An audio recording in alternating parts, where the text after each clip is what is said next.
Hi, this is Hoder Biener from DevilsDigest.com. I'm reporting from University of Dayton Arena, where Arizona State wins its first 4 game in the NCAA tournament, 74-65 over St. John's. I know some ASU fans were a little disappointed that Arizona State made a return visit to Dayton, really having that stigma of the Sun Devils barely squeaking in. But as we all know, when it comes to March Madness, it's all about survive and advance. I don't know if ASU really struggled true to that saying, so to speak. They did have the game pretty much in control, leading by 13 at halftime. Second half, St. John's outscored the Sun Devils by 4, but Arizona State was able to come victorious from this game. We talked a lot in our preview about this St. John's team really mirroring the same ASU team that was here in Dayton this time last year, a team that does not really have a balance between an inside and outside game, a team that has a pretty short rotation, and those issues definitely did plague St. John's, and definitely in the first half.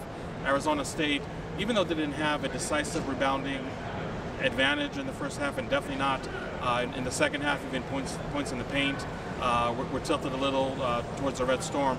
Arizona State, by feeding Romello White early and often, having Luguentz Dort drive with a lot of success to the basket, did help Arizona State quite a bit. Luguentz Dort finishes with 21 points for ASU. Zylan Cheatham, another double-double this season, 14 and 10. And Arizona State is a team that really showed its resiliency all year long, and this is one mark that they're not going to be able to improve on for obvious reasons. But right now, Arizona State, well, really for the season, Arizona State is 9-1 after a loss. Arizona State, like I said, definitely used its size advantage to its benefit.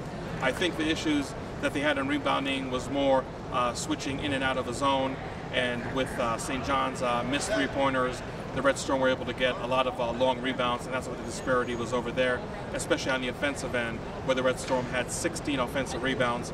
Overall, the Red Storm had 43 rebounds, Arizona State had 42. I think the biggest stat that probably jumps at you is that St. John's, that really lives and dies by the three-pointer. Again, very reminiscent of this Sun Devils team. Last year was only 8 of 31.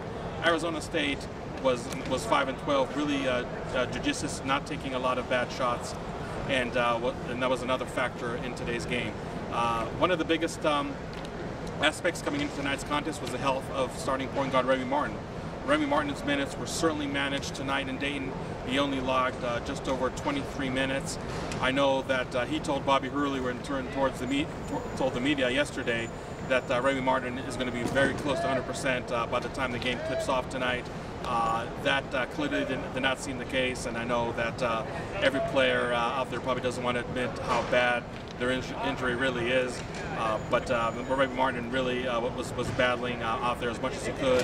Had 6 points, also had 6 turnovers, and I think the offense really did not flow as smoothly as you expect it to be, just because Remy Martin, again, only played 23 minutes and was actually on the bench for long stretches, trying to preserve his strength and his health.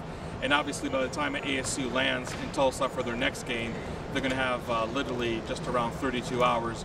So the health of Remy Martin is definitely something to look out for, as Arizona State faces Buffalo on Friday, 1 o'clock Arizona time.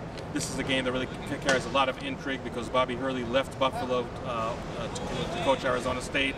Not that there's any animosity or anything like that, but definitely a matchup that I think is going to be one of the more talked ones on Thursday and Friday this week. So Arizona State comes away from victorious from Dayton, notches its first NCAA tournament victory since 2009 when they beat Temple. The Sun Devils improved to 23 and 10. So we'll see what happens on Friday, again on very short rest. And another thing we should mention is that Luguentz Dort took a nasty fall right over here to the right of me in the very beginning of the second half as he was skying for a rebound. It was a foul that actually was called a flagrant 1 foul. Luguentz Dort was able to go in and play. Like I said, I had a game-high 21 points. I had 10 points in the second half alone.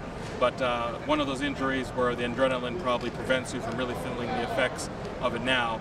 But tomorrow morning it might be just a different story. But again, Arizona State takes care of business. I felt that this is a game that they should have won. just because of the obvious height advantage, the obvious imbalance that St. John's presented, and I think that definitely materialized here on Wednesday night in Dayton. So signing off from Dayton, this is Rubino from DevilsDigest.com, and I will talk to you again in Tulsa.